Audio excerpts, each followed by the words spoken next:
President, so on this side, the forward to your to the council.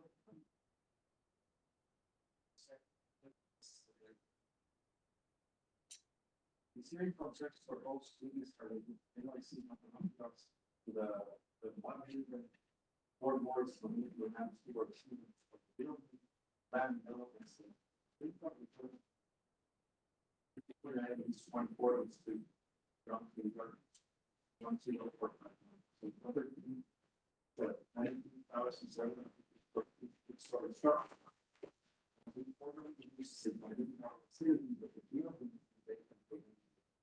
the propulsion is like advanced foundation for the rate of public education and arts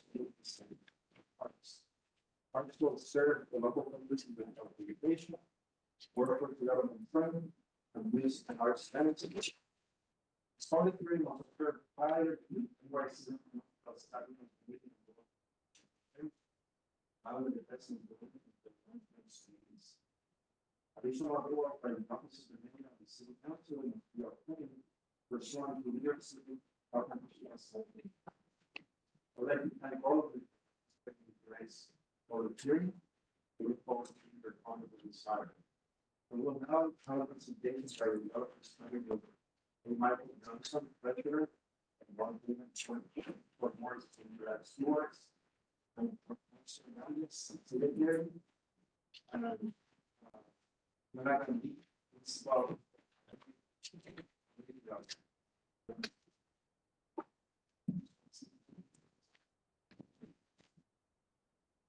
Well, hopefully you can hear me. This is Mike, and a little tall. I'm good. Okay. Thank you, Chair and President of the Board, and esteemed board members, President and CEO, Dr. Katz, and of course the community who's here today, and some of the elected officials who bought their time to come here today to hear our testimony, to hear why we feel this is a really important project for the community. Again, I'm Michael Johnson. I'm the co-founder of the Michael Fort Morris Land Stewards. And of course, with me is Dr. Angel Moncho Lopez and also John Light from Olympic. Moncho Lopez is also a board member. John is a principal of Olympic.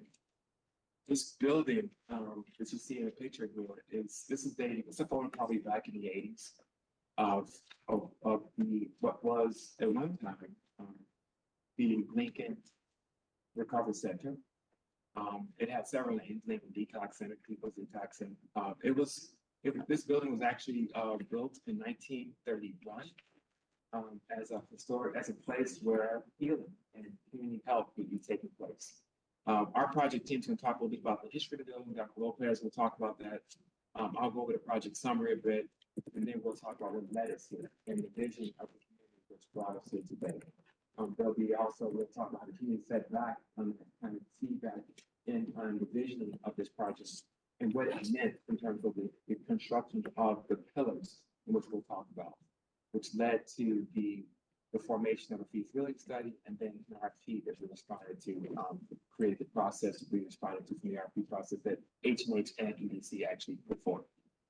And then we'll go into the pillars of health, education, and the arts, and what does that mean for Heart Center and our program partners, Heart Center impacts, and developing and the financial packages our partners from the Olympic will discuss. So our project team is the Mighty Fort Morris Land Stewards, who's co-developing this project with Olympic Community Development Corporation. We've worked tirelessly to get to this moment, and it's been more than a decade to get here today. A lot of work from a lot of community members, from our organization, but a lot of goodwill from elected officials as well, helped us to raise money towards really putting together a really sound project, being really supportive of this initiative. Our design team is made up of BKSK as our design architects, and Bachi Architectural is our design architects. So in 2015, we established the Mighty Fort Morris Land Stewards with South Bronx residents who came together to create this community land trust to maintain land permanently for public use, for community self-determination, where we could really claim public land that's either underutilized or vacant. for the possibility of to propose and put forth plans that can create quality Black enhancements that really advances cultural, social, and economic initiatives. And that really also incorporates potentially the development of affordable housing. But we have looked at as land stewards the need to have a real true grasp on how public land is being used, especially land that should have served public good. So we've been really focused on making sure that we actually activate some of the projects that have been envisioned by our other organization that we are representing as part of our organization, sister organization, I should say, South Bronx United, which is a project of land stewards, which leads our organizing and advocacy and planning initiatives, which actually did the envisioning with Bakshi Architects to do the envisioning with the community to create the plan.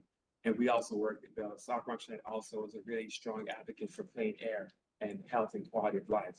Also trying to activate a waterfront plan that's public land that's on our peninsula, which has no actually access for 60,000 people who live in our community. So South Bronx United is the advocacy arm, the organizing arm, and the land source will be the activation. That's wrong, but very. And I'm our partners is Olympic Committee about that. What slide is that? Anyway, I'm gonna go over that slide, but you have that. Okay, so the history, I'm going to talk a bit about the history of the Olympic Committee.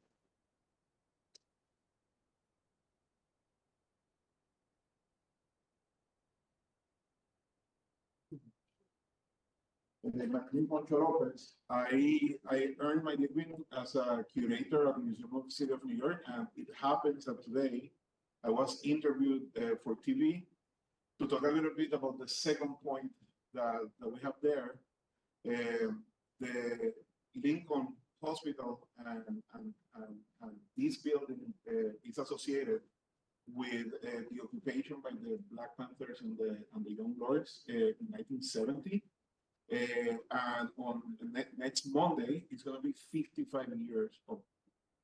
And so I want to point out that this building is not dead history. This is living history. People are fiercely proud of the history of that place. This harkens back the construction of the building to the times of the Great Depression, when our government apparently had its heart in another place and cared more about its people. And when the government stopped doing so, people like the Black Panthers and the Young Lords step up to really represent the health and environmental rights of the population of the area. And so one of the things that has lasted up to this day is the historic development of using acupuncture as an addiction treatment method, which is something that was developed in that building by these activists, and that is still in use. Like, it's something that, again, you can see that happening still to this day by practitioners in the area. And in my home country in Puerto Rico, like, that practice was like imported back to the island. Then we had the misfortune of having the building closed and vacated in 2013. But again, following on the example of the elders, we decided that we were gonna go for the building. This is, we're talking about a substantial building, as you know, almost 23,000 square feet. The rehabilitation has been tagged at around $42 million. That rehabilitation will include a 2,300 square feet expansion. There has been heavy structural damage to the building. It has suffered a lot of water damage. We are giving the building love and keeping our eyes on the building because we believe it's an asset. The building, I don't know how many of you have been there, is an architectural jewel. I feel that the third floor of that building has the most beautiful architectural space in the Southwest. And it has been kept from us, from the residents, for way too long. It has a magnificent skyline that we are planning to renovate and to rehabilitate and keep. And it's all for health, education, and the arts, for wellness, for the growth and safety of our community. We're going to have performance spaces, rehearsal areas, community spaces, and incubation spaces for offices for local nonprofits. People that need a home will find a home in that place. So we expect hopefully, not hopefully, we're going to begin on 2026, early 2026, and to complete after in 2027. I will conclude with this. The building, from an urban fabric perspective, is located 2 blocks away from the first stop of the subway in the Bronx. It is located right at the center of a cluster of NYC buildings. So it is a very demographically heavy area. It's very well populated. It's 1 block away from a public library. It's really a beautiful area and beautifully located to impact like a high amount of people. It's really very strategically located. So you have the building there on red. There is a PS 49, a public school, right, a few meters away. And so I just want to again point out that I think that this investment for the amount of people that this project is going to impact, that this is a steal. This is really maximizing our public tax dollars to the benefit of many people. So this is the condition of the building. So it's really a pity that it got to this, but we are going to solve that soon enough. We're going to start in January 2026. So I go back to you. Certainly. So I had mentioned earlier about the community-led vision. And that was really important to the way we operate in our community, that we bring our people together in public spaces to really talk about the opportunities when we look at asset mapping locations like this building. This is what we can do to make this something positive. So in 2013, we began really looking at doing a deep dive into this vacant structure, which actually was 2011 it was vacated. But around 2013, we started looking at doing really analysis locally around what can we envision this to be. In 15, we established the CLT, Community Land Stewards, the Mighty Port Morris Command System was then initiated, and we started using that as being the tool for how the community can be really engaged and involved in stewardship of this property once we finish the renovation of it.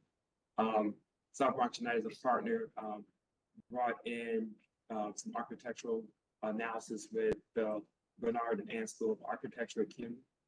They did help us to facilitate a lot of our vision sessions, brought community in and start using different models in which how we could really determine the pillars and how the community could really voice their opinions on what we really need. In 18, the feasibility studies was completed. And we got funding from your foundation to actually fund that feasibility study, to put pen to paper after what our dreams were, what the aspiration of the community was, and what it really means to actually build out a project like this with community vision.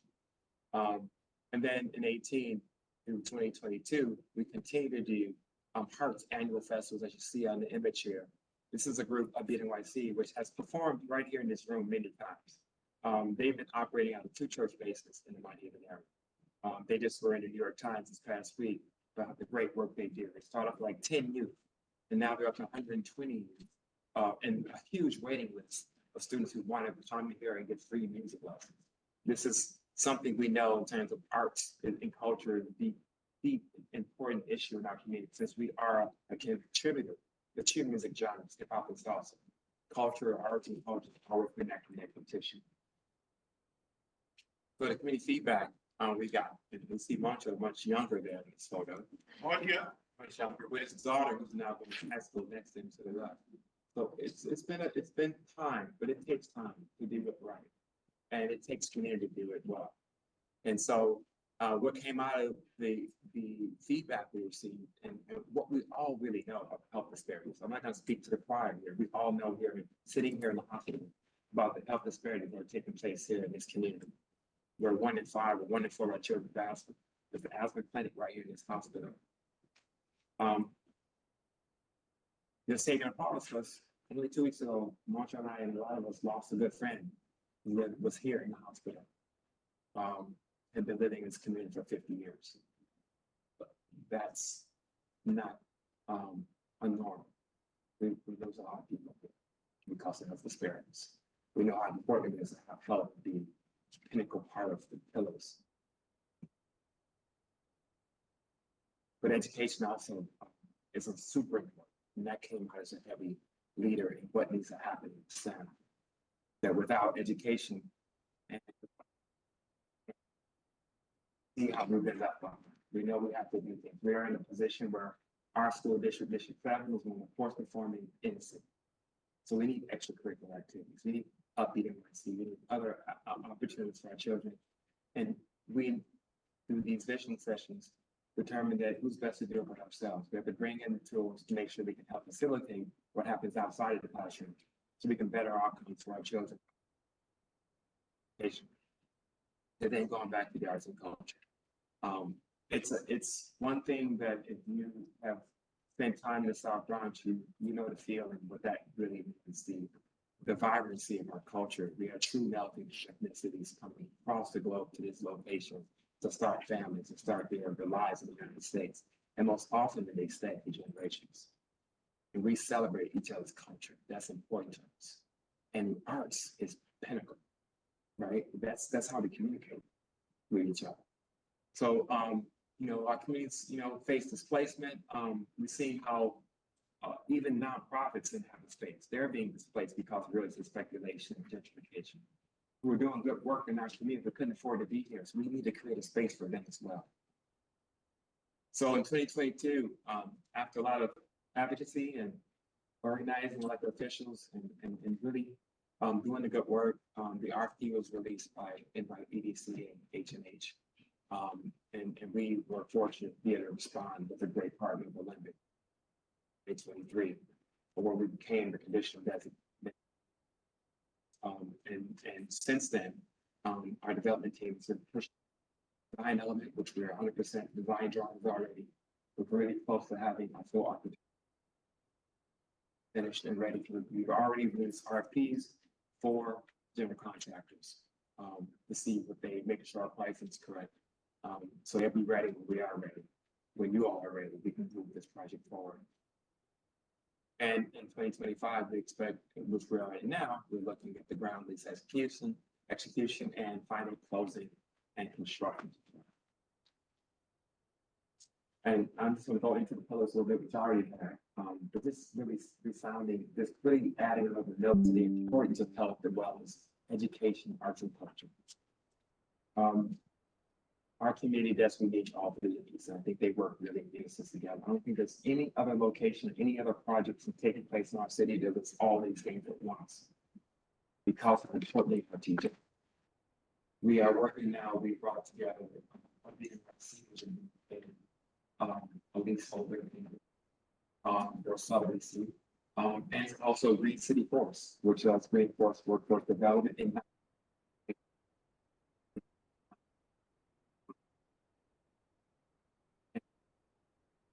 and the health and wellness portion. The Mighty Report West ministers have stepped up and say we're going to help facilitate the health and wellness of the in our audience, there's Dr. Melissa Barber, who's educated at D-Line at the Latin American School of Medicine in Havana, Cuba. She does this now, and we know we're working with facilitators who are practitioners who are doing this health and wellness now. We need to bring that to our community to accentuate what they're getting in hospital, but make it even more granular, getting them away from making emergency room their primary care physician. Health screenings, but also pressure, breaking, achieve, ability to bring a health and wellness portion that's really about the whole body and health healing process. And again, programming partners, Green City Forest up in NYC, South Bronx Unite, and Mighty Portland students. I'm gonna let John jump in now and talk about a little bit about the impacts, about who will be, what we see, what the impacts will be in terms of participants in the campaign.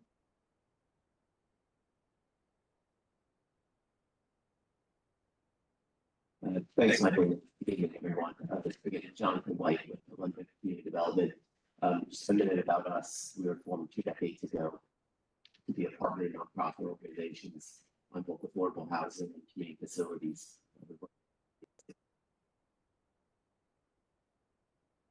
Partner with the land stewards as their development partner in the 2023 RFP. Since diligently. I think as important as what we do is how we do it. So the process by which we truly believe in joint ventures that share ownership, economics, and decision making. This development of the Heart Center for 50 years.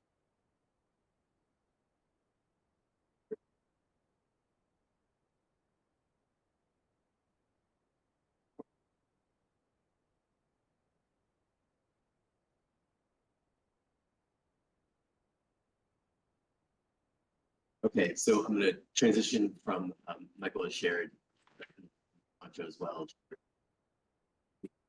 and the pillars of what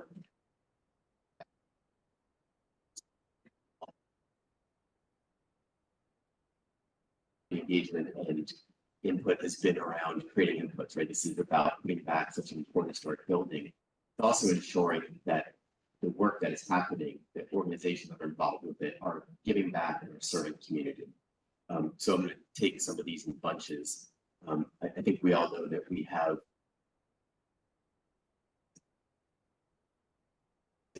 there's also a crisis around affordable and accessible space for organizations. And that's what the Heart Center seeks to address.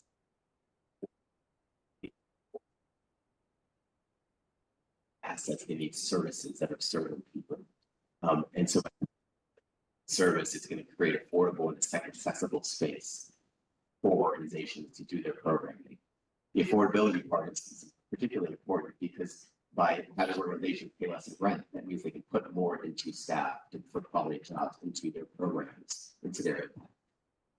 I want to highlight one of the words in that first bullet under remediating the property, which is controlled by community-led organization. So the fact that it's controlled by the land stewards is more than just having community control. It means that when an organization who is leasing space for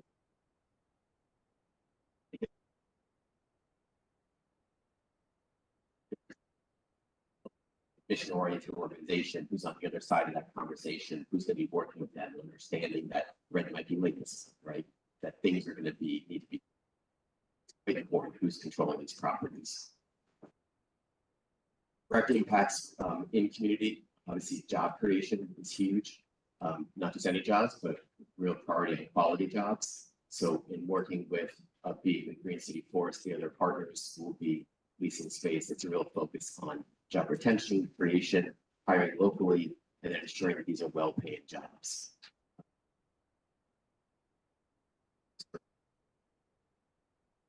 Young adults, and what's particularly important, I think, is that there will be direct participants in programs and workforce development around health and wellness. And then also just as Michael talked about, arts and culture. So bringing people in to see and experience what the community has and offers through arts and culture. And so there's a number, we're estimating about 7,000 visitors coming throughout. Experience community, they will shop, they'll be spending money in community and really engage in a different way. All right, and then lastly is kind of a rundown on how we're doing this financially. Ultimately, right, things also come down to the dollars. A few things to highlight here rather than reading off a bunch of numbers. I think what's particularly notable are who the sources are. That top line there, the biggest contributor is city capital. That's not by accident. So we really want to recognize Deputy Speaker Aya, former President Gibson, excuse me, and it states Senator Serrano's office at the state level have all been instrumental in making sure that both city and state, our public sector is invested in this project in a way that's allowing it to move forward. And you see a range of other state grants as well that are quite important. Anytime you're doing development in 2025, people always ask, well, do you have any federal sources? Because we know how under attack are right now. So fortunately, you'll see that we have 2 tax credit sources. Both of those are secure. They have not been slashed, unfortunately. So utilizing the markets and historic tax credits, which again are secured sources. All told, about a $42 million development. And again, I just want to share, recognize all of the city officials, state officials who have supported this. It's really illustrative of how development that is community led and vision can come together. Lastly, before we wrap up, we just want to recognize and thank staff, the board of public hospitals, but also staff, Deborah, Dino, Laura, Jeremy, a whole bunch of folks at the EDC have really been instrumental in bringing us along and guiding through this process. So thank you for that.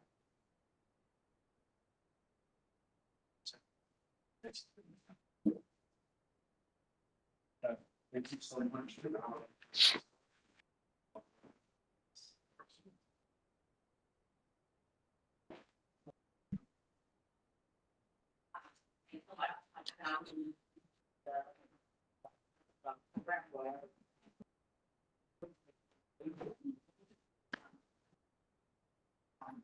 Project, of course, the project being a proposed lease by community health hospitals in the mountains and Fort Morris community plan. Mini worksheet on what our procedure will be. So the panel consisting of some of our members, the board of directors, is here to listen to all of you, so there won't be a back and forth, but they will just be here to listen to your comments and presentations. And it's everything that happens this evening, everything that is testimony that's provided orally, or if anybody wants to written testimony to us, there to supplement what you've said about instead of speaking, will be provided to the entire board. We have a good list of speakers today. You have about 20 speakers. Registered speakers, so that everyone has a chance to speak. Registered speakers are allowed a maximum of 5 minutes of speaking time. I should note, you do not need to use your full 5-minute allotment. Feel free to make brief comments, and you can submit more information if you'd like to, but the maximum is 5 minutes. You'll see, just to help guide you when you're speaking, there's a timer with lights over there. For the first 2 minutes, the light will be green when you're speaking. And you have 2 minutes to go. It will turn yellow. It will turn red when your time is expired, and it will start to go and turn on to interrupt you if you're still.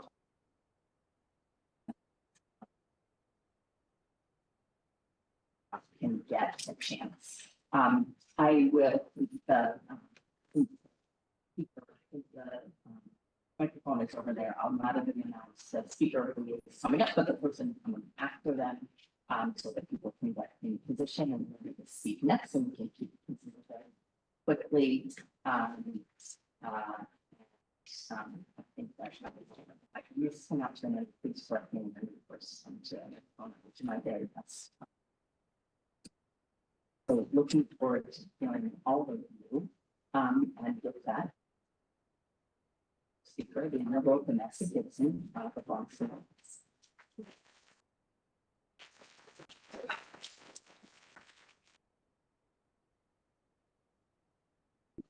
Thank you so much. And before the clock begins, let me just say, you all really appreciate.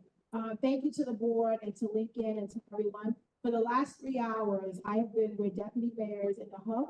We went to Patterson Playground, and we have been walking the entire corridor here to look at the level of trash, sanitation, syringes, needles, the drug treatment programs, and we are really going to modernize this complete area. And I think this project speaks to why this is so important, and I wanted to make sure everyone understands as well. President and I have so dedicated and so committed to this work. So it's been a long day, but I am here. Okay, now you can start.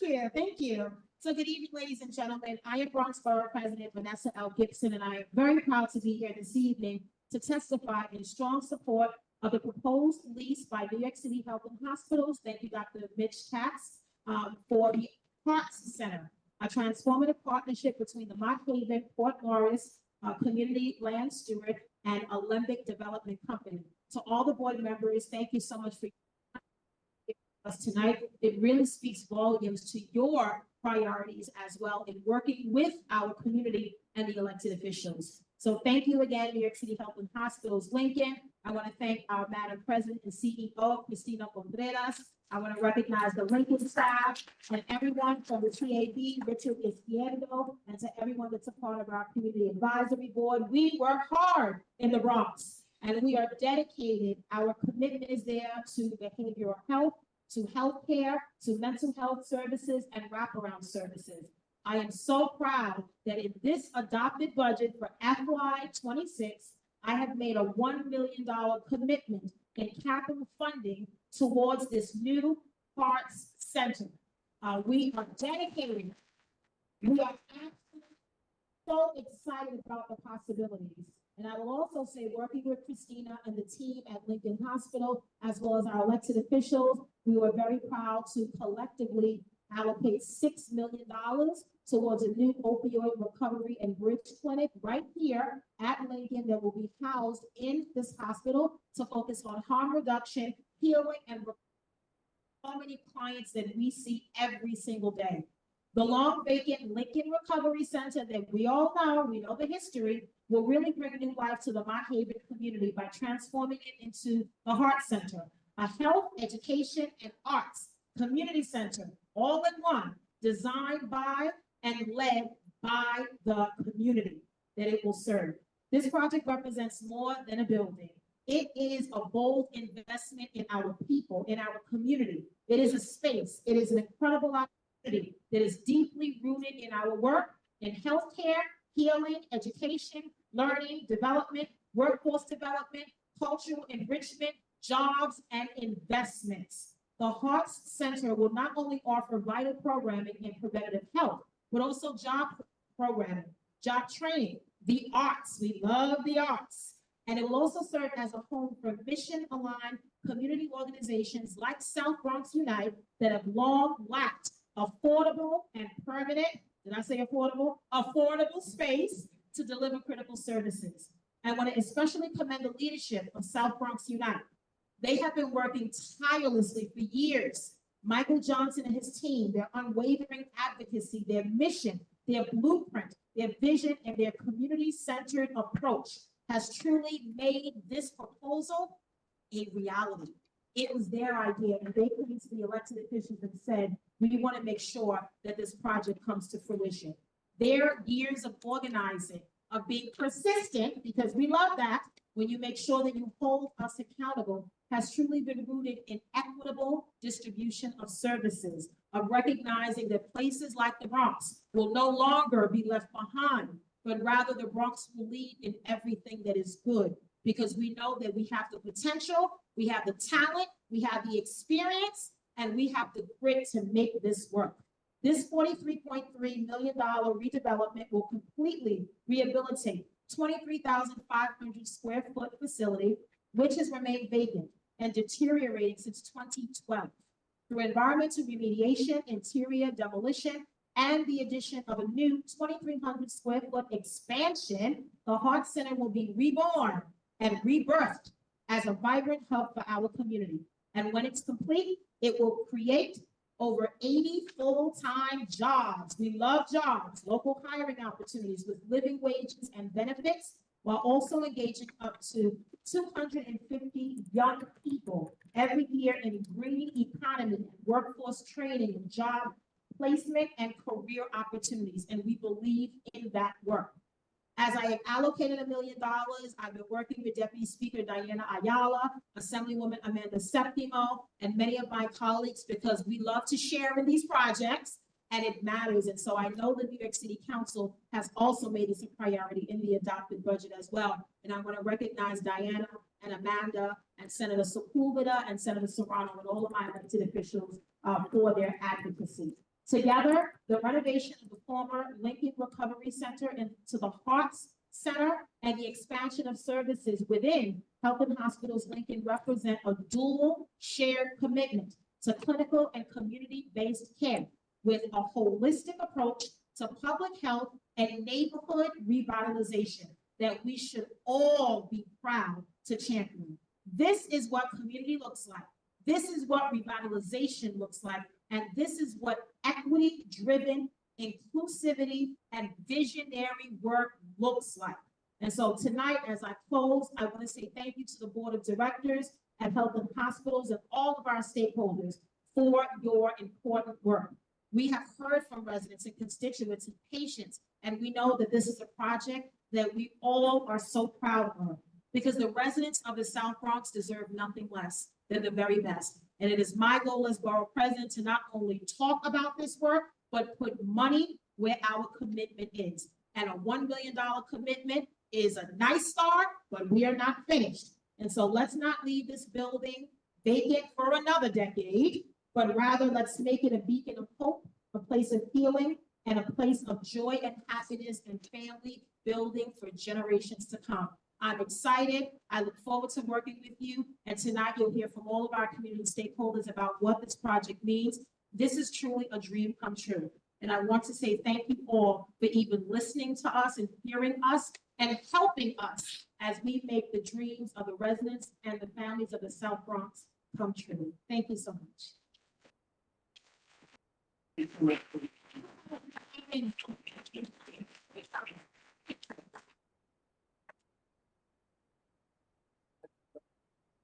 So the next speaker is Romina and Naya, and we'd like to turn out that correctly, Deputy Chief of Staff to Congressman Richie. And after that will be Stephanie Herrera, Deputy Chief of Staff for Upton and Naya.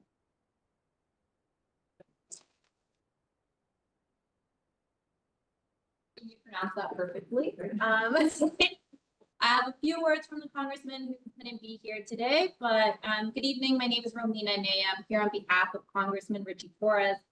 Congressman Torres is proud to offer his full support for the Mott Haven Fort Morris Community Land Stewards application to establish the Heart Center. For too long, the South Bronx has been disproportionately burdened by environmental injustice, underinvestment, and displacement. But amid those challenges, the people of the South Bronx have never stopped organizing, building, and/or imagining a better future. South Bronx Unite and the founders of the Mott Haven Fort Morris Community Land Stewards have a vision for the Heart Center that is rooted in healing.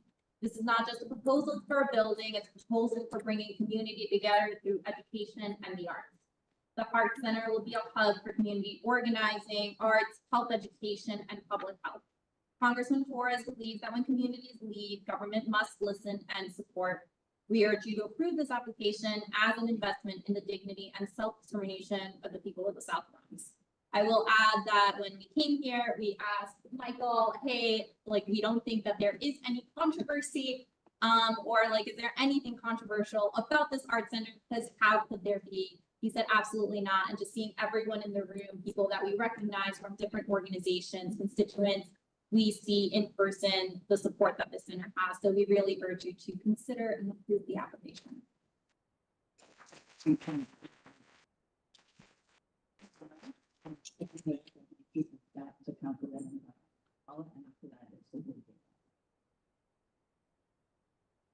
evening, everybody. My name is Stephanie Herrera. I am served as the Deputy Chief of Staff to Deputy Speaker Diana Fialo, who represents Council District 8, one campuses East Harlem and the South Bronx. I am here today on her behalf to express strong support for the proposed lease and the redevelopment of the former Lincoln Center into the Heart Center. This building, located at 349 East 140th Street, had been sat vacant for too long.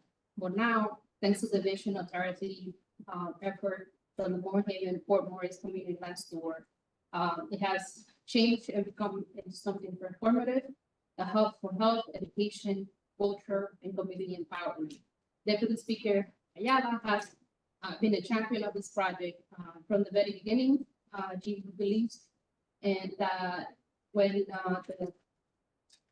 you give the community the tools and the resources to lead, they thrive.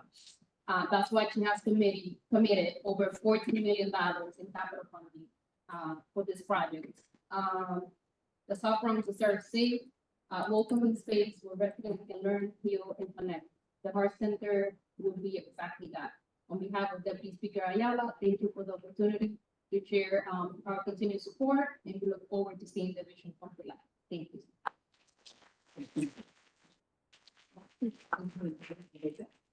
Candidate for U.S. House of Representatives, and after that is Victor Garcia. So there they go. Next speaker is Richard Izquierdo, the chairperson for the New York City Health and Hospital Lincoln Community Advisory Board, and after that is Heather.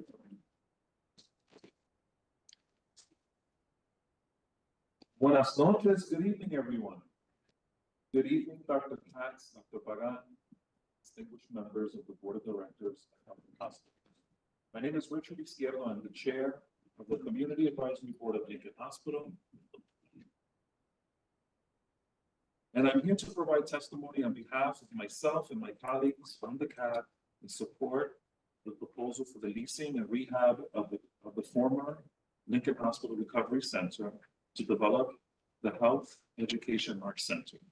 I'm also joined by two of my colleagues, Brenda Goodwin and Anna Melendez. For well over a decade, this property has sat vacant and in disrepair, reminiscent of the urban blight from the era of the Bronx burning. That was the time when I was born and raised and growing up in Mott Haven. During that time, our community was terribly plagued by dilapidated buildings, and this building just kind of represented that terrible time in our history. The Heart Center project not only promises to revitalize a beautiful structure, but it also promises to make this site a vital center for the delivery of critical services to the Mott Haven neighborhood and the greater South Bronx community. This project will also provide space to promote and share the diverse cultures of our people and create opportunities for artistic learning, expression, and performance. I want to take a moment to congratulate Mr. Michael Johnson, who has had a vision for this site from the very first time he set foot in this community. He has never wavered in his commitment to see our community do better and has remained steadfast and optimistic, even during times where there was great doubt about what could happen, for the possibility to create an arts and culture center on 40th Street. It is because of him that we are all here today.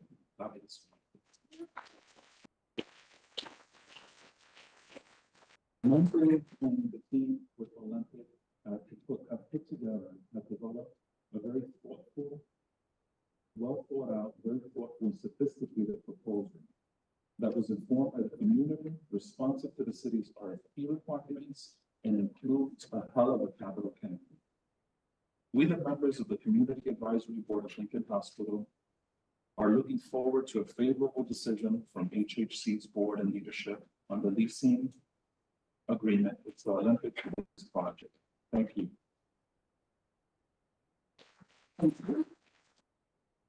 We got Heather Garcia, co-founder of Crusader for Children's Rights, and after that,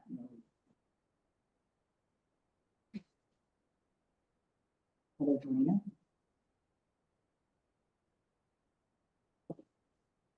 Next speaker, Millie Colorn, the Vice President for the NYC.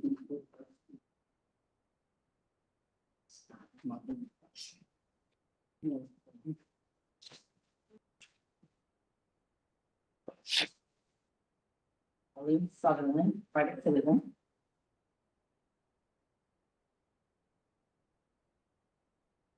Lots of people signed up to have. Melissa Barber, community-based organization, District 7.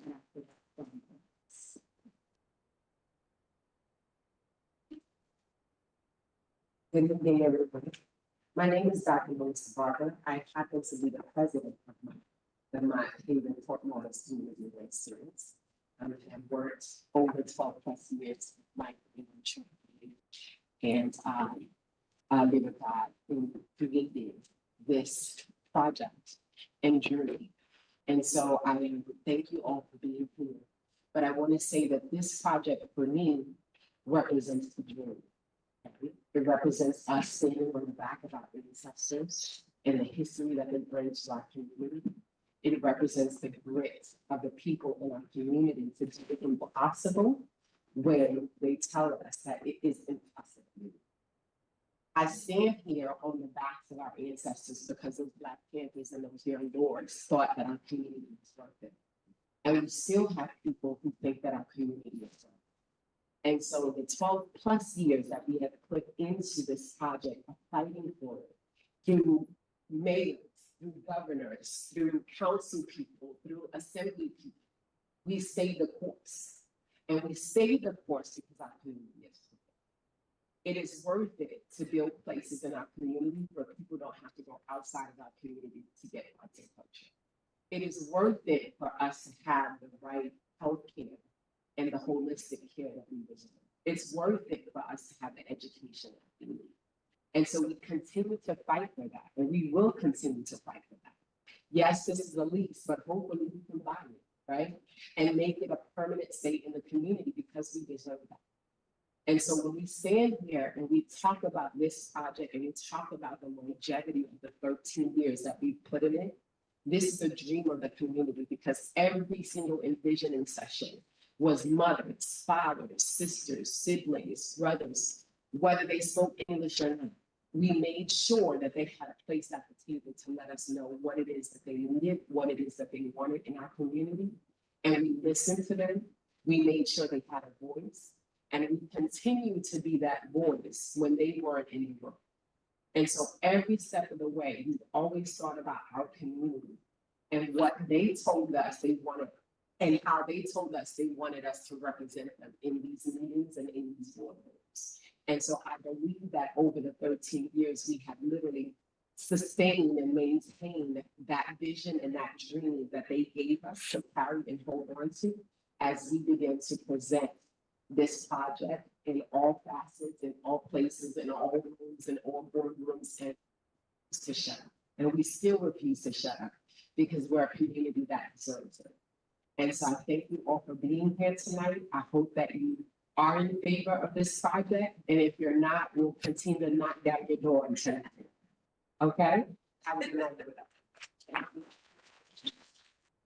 Next speaker is John Moore, a member of Building Defense Work Design, and after that, Brenda Irvine. John Moore.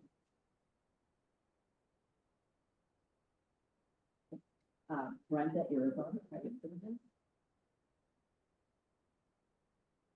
Ray Allen, Artistic Director, Theater International Community Board 1. For that, Reverend Michael Trump. Sorry. Are you ready? Yes,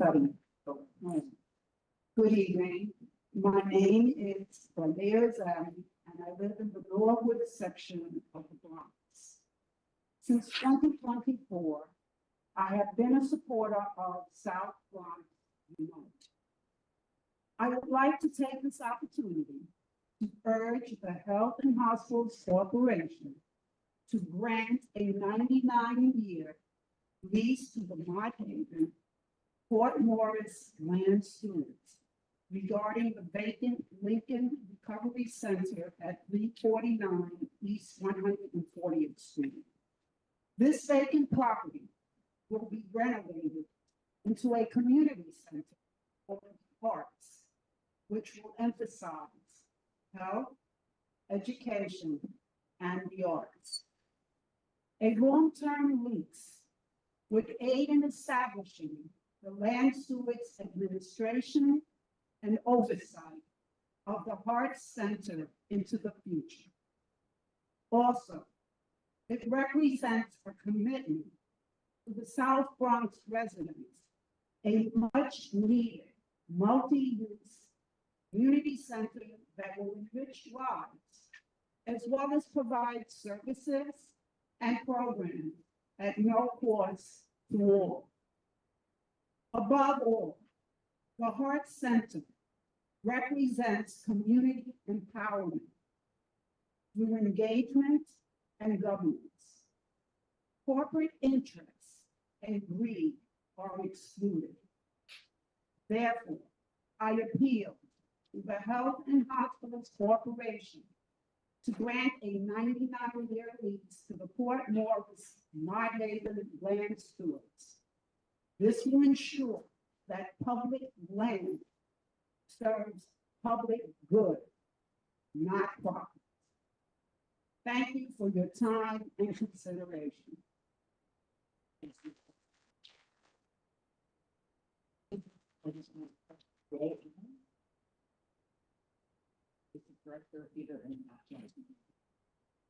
Good evening, ladies and gentlemen. My name is Ray Allen, and I'm the Executive Artistic Director of Theater International.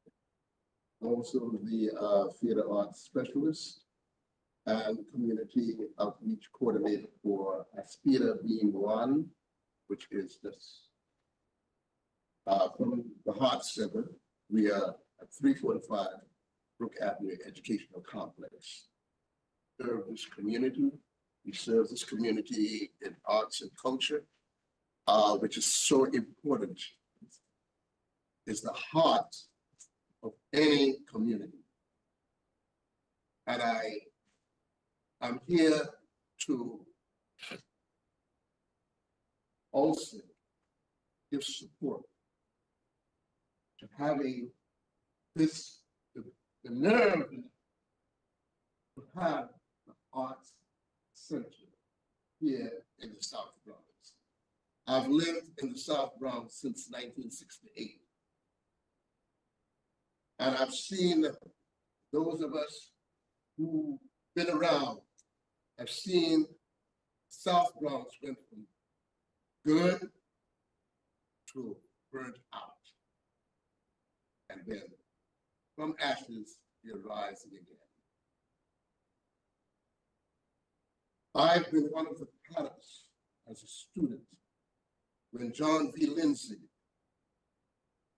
who was the last arts mayor of the city of New York, I was one of the students who was used to prove the importance of arts and culture. That arts and culture is the heart of any community. Many of my friends, my colleagues have left the Bronx, moved on. And a lot of them said to me, Ray, you're crazy. Why are you still here? But I've never given up on this community because I've always felt the need of this community growing. I've seen it. I've had a dream. And this, to me, is a moment in time. Something that is long coming. And I want to thank all our great Michael and his staff for the things in which you do, continue to do. And I will give all the support I possibly can. Dr. Michael Strong, Reverend Strong here is my vice chair of Theater International, and we will do everything we possibly can to make this a dream come true. I thank you very much. And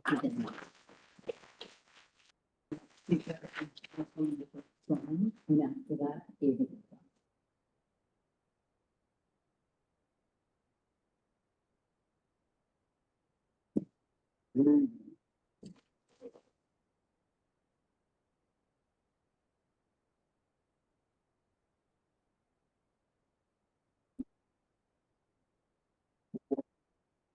Yes, you can. You know, I grew up in New York City, and I have a vision that God gave me for the community. One of the things are, well, a few of them is to community have families start their own businesses, construction business. Also learn how to write screenplays, scripts, learn about the arts. You know, Also the start of tennis academy. The Williams sisters are the only ones that their father can teach them tennis and they become world champions. We might have some champions in our neighborhood that never was exposed to tennis. So I'm really for what Mr. Johnson has started. And Mr. Allen told me about it, so I'm here tonight to support what he has started.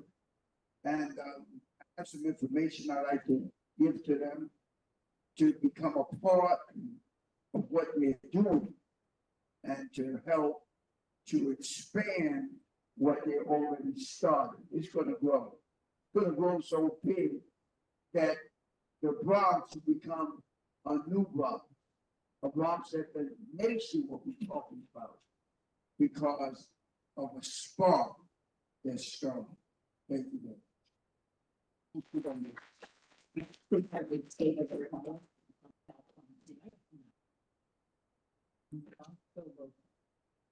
Even though off script, because I think everybody said a lot of similar things here. We've been talking a lot about the future of what this project could mean, but I think something that hasn't been touched on is that South Bronx United Community Land Stewards is already doing this work. I'd say about twice a year, the team hosts programming at the Heart Center today that will be some programming that will be inside the Heart Center in the future. And I remember just a few weeks ago, one of those days, it was a rainy day, but we could definitely wish we had access to be inside that building. But nonetheless, the team put up tents and we continued to do the programming. And there I was on a rainy Saturday where I'm sure so many New Yorkers were in a bad mood.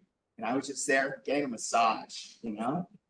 And I'm like, yeah, this is healthcare, you know? And people in this room know better than anybody that prevention is the best cure. And I've experienced firsthand that literally firsthand, a lot of the programming that will be at the Heart Center will do exactly that. Another amazing program that we had is a drummer or a musician came and we think about, okay, how does arts really connect to health, right? And he was beating on his drum, called the heartbeat. And as he was beating on his drum, I could feel all of our collective lungs and hearts just kind of like take a big deep breath. And I know every time that I leave a hearts event, my cortisol levels are a lot lower than when I got there. So if you have any doubts at all, I really encourage you, follow South Bronx Unite and come to the next event where you can experience firsthand what's going to become reality in this space. If I could come off the list. Okay, thank you so much. Then Stephen Harriman, a private citizen, and after that.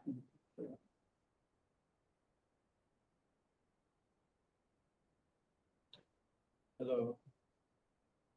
So I guess I'll be brief as a local citizen. I live right here. And I would just say that this center would definitely provide a lot of the programming that dealt with the gaps and ways like the center serves where the this neighborhood has a lot of potential for our senior community in health education programs. This is because you know, like you were saying, dedicated space to be, especially with the neighborhood stuff. I did this with the neighborhood. I'm sure.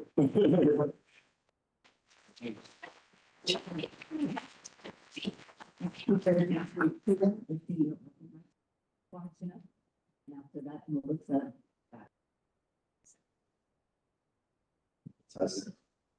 So good evening. Thank you to the Health and Hospitals Corporation for this year. My name is Matthew Shore. I was born and raised in the Bronx, and my family has called the Bronx home for many decades, since at least the 80s. I'm a community organizer with South Bronx Unite, which is partnered with the Monday Report Morris Community Land Students. And I'm here, obviously, echoing what people have been saying to support the 99 release. Just a quick story I want to share is my pops used to be a caseworker throughout the 90s that would both throughout the Bronx and Harlem, providing care for people who were suffering from addiction. And everybody that he met that received treatment from the former Lincoln Recovery Center had nothing but good things to say. Would always say the most glowing things, would always say that the building never turned anybody away, felt relaxing and kind of like home for them in many ways. This story of accessibility and equity, health equity, still rings true today, and even prior to the building opening, as my colleague David just mentioned. One thing I want to, piggyback about the events that David had started to mention is that we would often see people from the community with disabilities receiving acupuncture for the first time, and immediately they would feel the relief, right? That day that David mentioned where it was rainy and, a lot of people to go outside, we saw a gentleman who had a disabled arm who was able to get, some major pain relief through the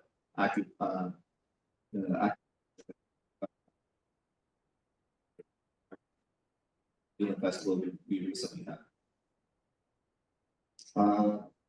And we've been having these events since I joined this organization in 2023, and even before that, each spring, summer, fall, right there at Willis Playground. I also want to echo the amazing local musicians that have been showing up at these events, connecting people to their ancestral homes, right? I see one amazing musician back there, Tyler, who's an amazing boppa musician, delivering incredible music and connection to home for a lot of people, which I'm very excited to see in the Heart Center. I want to talk about Green City Force as well, real quick. Over a quarter of the neighborhood, as many of us in this know, lives in public housing. This building, which would be the Heart Center, is right by Patterson houses, right by Ma Haven houses. It's literally in the center of the neighborhood. And what Green City, which they would do in the building, is provide youth workforce development to a community that so desperately needs it. Green jobs, as many of us know in this room, is one of the fastest growing job sectors out there.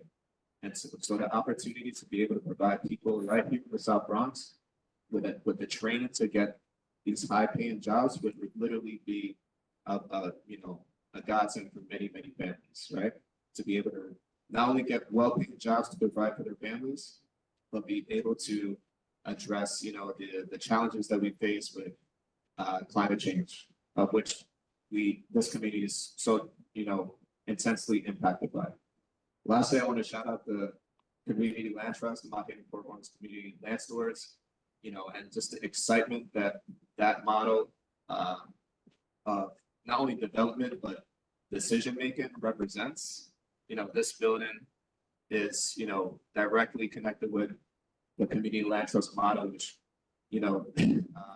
shout out to the founders and the people who are part of that project, everyday people who will have a say in perpetuity, right, for generations to come about how this building will benefit the community. I think that's super exciting. And I hope we continue to, to see more of that in the city. And this building represents a ripple effect of what development could really look like in the city, by and for the people. So again, thank you for this hearing. I strongly support the project.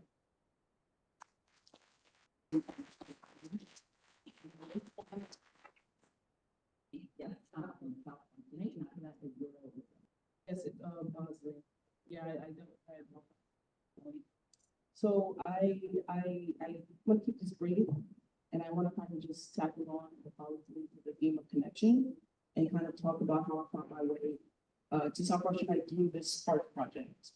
So a few years back, I did my thesis work on love, loving the Bronx, really born right here in Scottsdale, and I was looking for a way to reconnect back with my neighborhood where I'm from. And I found out about the Hearts Project. As cheesy as that sounds, I was like, I'm doing these love hearts. This makes sense.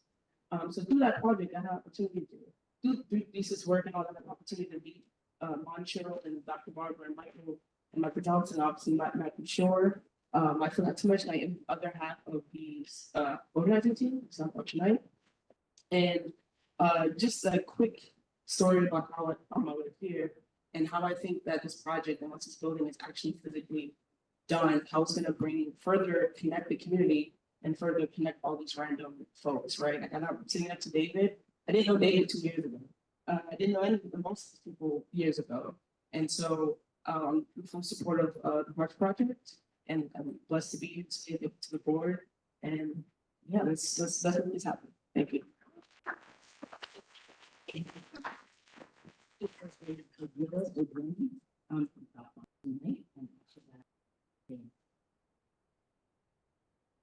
Good evening, and thank you. My name is Ijiro Jenny, and I'm just a South Bronx native.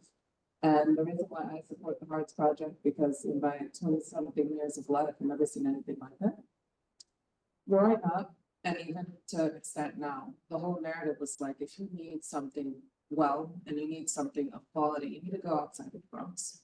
When it comes to health, I grew up in asthma, with asthma.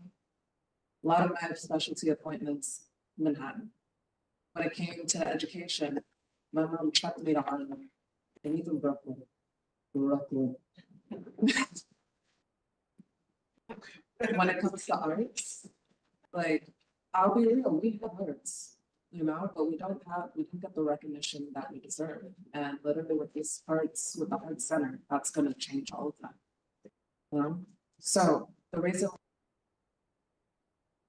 in this day and age and in this time when there's so many different forces that are propelling people to leave the Bronx, whether it's luxury high rises that are not affordable, stealing up the waterfront, not able to find like home ownership opportunities, you know, or just education, the Heart Center will really shift that narrative. And for that, I'll always be in support of it. And I hope you guys are too. Please approve the lease. Thank you. Great, thank you so much. So actually, our last speaker this evening is Kyla Paulino, a community member, and maybe we heard a few minutes ago, also a musician.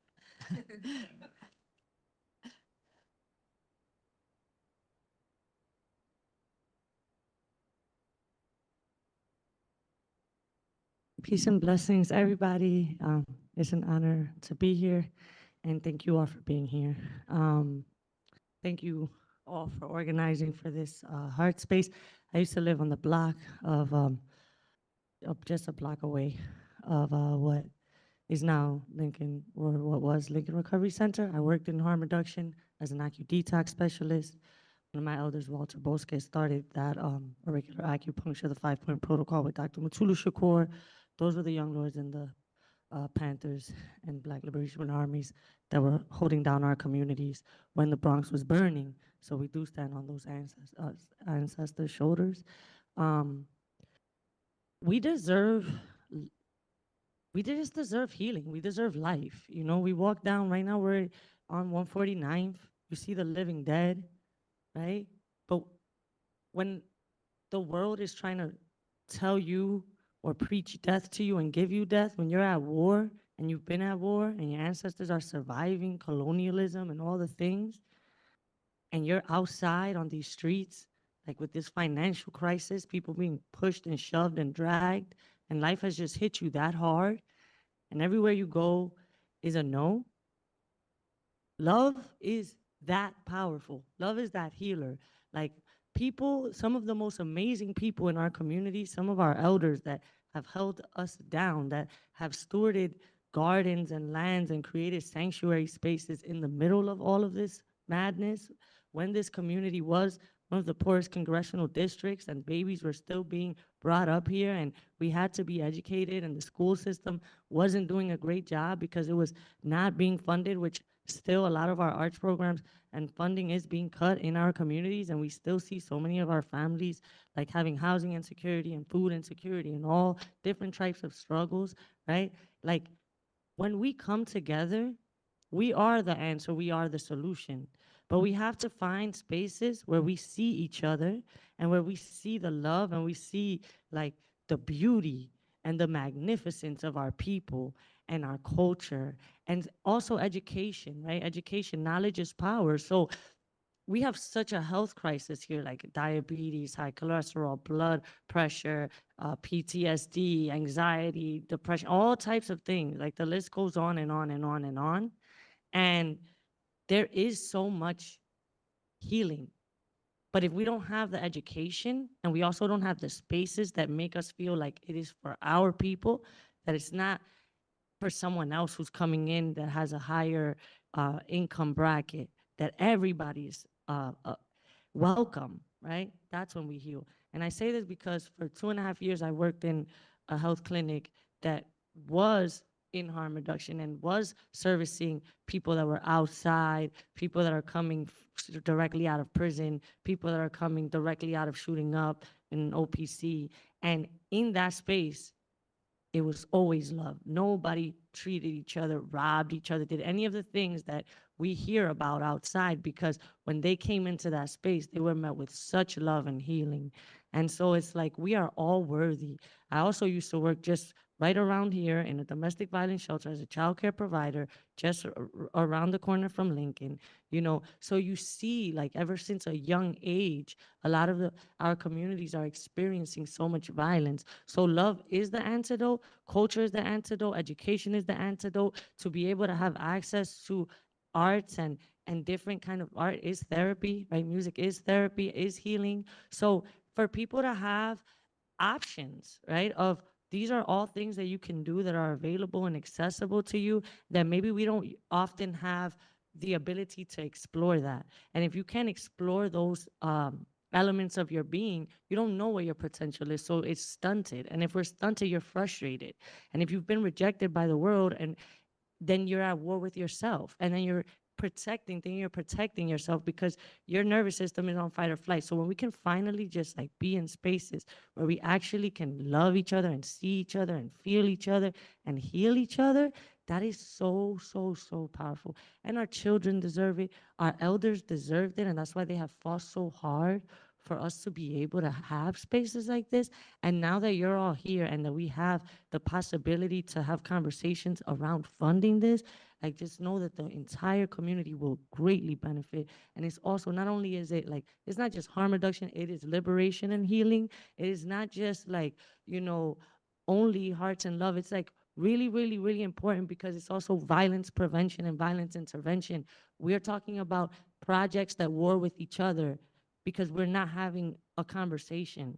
So when we're able to come together and just really know our neighbors and know each other and have like beauty be built, that's everything. So thank you. Love you all. Blessing. Thank you. Thanks everyone for attending this evening and sharing your views, and drive home safely or get home safely.